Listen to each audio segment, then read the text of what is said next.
Hi there, dear Truth Warriors, and welcome back to the channel.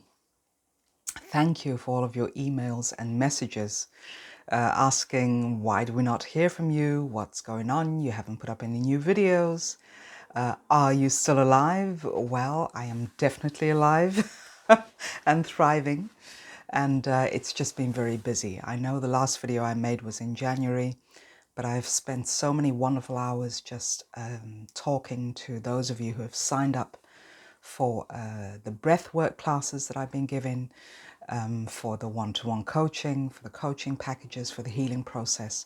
So thank you. My days, my weeks, my months have been filled doing that. So I thought I would take the time out to make a quick video on a question that Cindy sent in. And Cindy wanted to know, how do I recognize gaslighting in a narcissistic friendship? Or how do I recognize gaslighting, period? Well, the first thing to define is what is gaslighting. And it is a form of psychological abuse that makes you doubt your own memories, your own perception, your own thoughts. It makes you doubt your sanity. And the core of gaslighting is to have power and control over you. This is what every single narcissist does, whether it's in a friendship or relationship, whether it's a parent. They all do this because they want to have that power and control over you. And when we are not aware of the red flags that we need to look out for, then we get into this negative spiral where we again doubt ourselves and we wonder what's going on, and we think it's us. We think there's something wrong with what we are saying or doing. And this is not about blame, this is about taking responsibility, because so many times we forget that as targets of narcissistic abuse, we also have the responsibility to recognize the red flags and to take leadership in our own lives, to rescue ourselves from these very toxic situations and friendships, because I am specifically speaking on friendships again in this video. It is our responsibility to secure ourselves, to get ourselves safe once we recognize the fact that we are in a toxic friendship. So there are a couple of examples, a couple of red flags that you can look out for. And it's usually when you confront the narcissistic friend in your life about something that they have said or done, or just a certain situation that you experience with them. So when you confront them on this, or you say, look, I just want to talk about this because it's not sitting very well with me, and you explain the situation to them, what you will often hear is, and I've written down a little list here. One of the things are, I never said that. I never said that. So they flat out deny whatever it is that you are having a problem with. Or they'll say, you've twisted the story. You've twisted everything. So it is not the truth. Or you've taken what I said to you out of context and therefore it's not the truth. They could also say, sorry you feel that way. You're so sensitive. Or that never happened. Again, denial. That never happened. And you're sitting there thinking, I know it happened because I was there. And they will just continue to flat out deny that something happened, that very thing that you were having a grievance with. Another one is, you have no right to feel this way. So all these very simple sentences that are thrown at you when you confront them, this is what makes you doubt yourself, because they are in denial. The narcissistic friend is in denial about their behavior, and they project this onto you so that you start to deny and doubt your perception. And this is where the power and the control comes in. You see how much power and control they have over you to make you doubt yourself. So with gaslighting, this is what you need to look out for. And the thing is also to write down. This is what I started doing at some point in I went through 4 narcissistic friendships, as I've said very many times. But I got to the point where I thought I was doubting myself so much that I thought I need to document this somewhere. Because when I start to go into that spiral of doubt and negative thinking, of critical thinking, then I can pull out my journal and just read through the stuff that I know happened to me and I know was said to me. So this would be a tip that I want to give you as well, is just write down with the date and any situation or anything that has been said to you, just write it down, just short little notes, because this is what is going to remove the energy from you doubting yourself. It's going to move it out of your body. This is the way you heal yourself from the inside out, is by writing things down so that you can actually see it in front of you.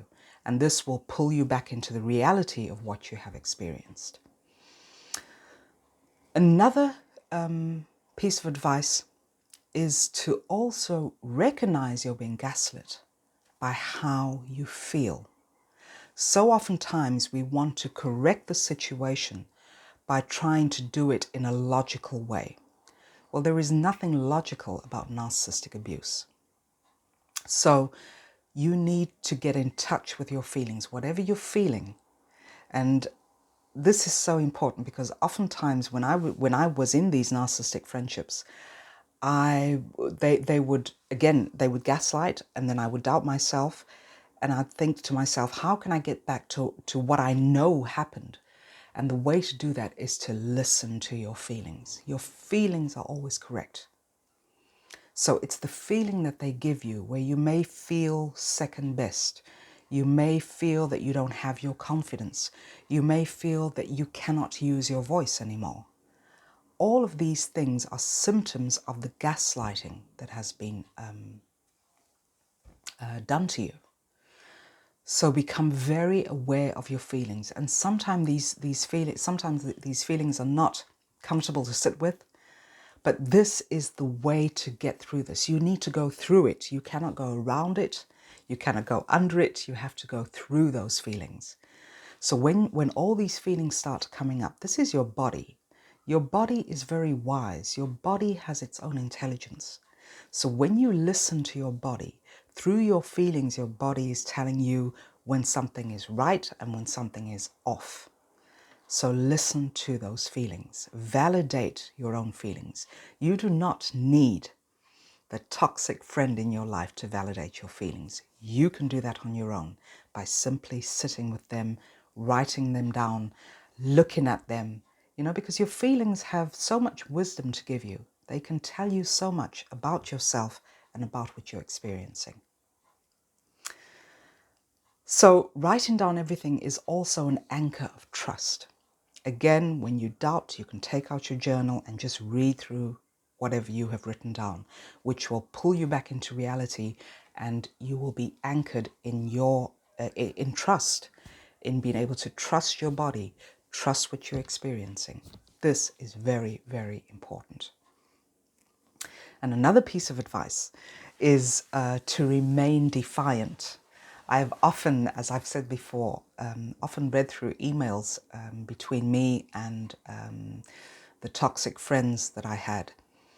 And this is one thing that I recognized after a long while. It was probably after a couple of months or maybe after a couple of years. I would go through all these emails again, and I remained very defiant in those emails where again, I was gaslit, and whatever I said to these friends, something that was not sitting well with me or something that I was angry about or upset or sad about, and they would then gaslight me by saying, that's not true, you shouldn't feel that way, that's not what I meant, you took it out of context, you're too sensitive, all the stuff that they say to us. I would always remain defiant, and I would say, this is what I experienced, this is what you said, and I know you said it. This is the only way to hold on to you. When you become defiant and stand up for yourself and just keep repeating your truth, that is the way you hold on to yourself. You have to have that anchor within yourself. The last bit of advice is to accept the fact that the narcissistic friend is never going to take responsibility for their actions or for their words. They are never going to change in that respect. And oftentimes when we are hurting, we will want to help the other person to heal them so that we can heal ourselves. That is a mechanism we have learned. It's a mechanism of survival, really. I'm going to help you to heal so that I can heal. Well, the most honest and loving thing you can do for yourself is to say, I'm going to heal myself and you can heal yourself. That is the most loving thing you can do for yourself and for the other person. It's not about trying to help them heal. It's not about saving them. It's not about rescuing them. It's about turning the focus back onto yourself. Because very often times in narcissistic friendships, we put all of our focus, all of our time and energy onto the toxic friend. And you need to turn that around and put the focus back onto yourself. Because at the end of the day, it's not about them. It's not about them. It's about you. So when you give yourself the compassion, the trust, the honesty, and build your courage muscle through that whole process, that is how you remain true to yourself, how you remain on your path in life.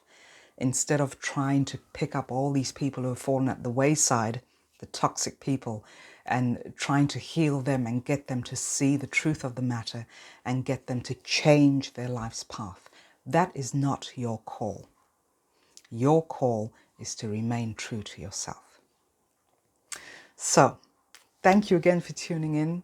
Please send in whatever topics you would like a video made on, and I will go through them, and I promise that I will be back more often to make videos. I won't let it go on for 3 months. I won't hold a break of 3 months. So again, thank you for watching. Have a fantastic week and speak to you all very soon. Love and light to all of you. Bye now.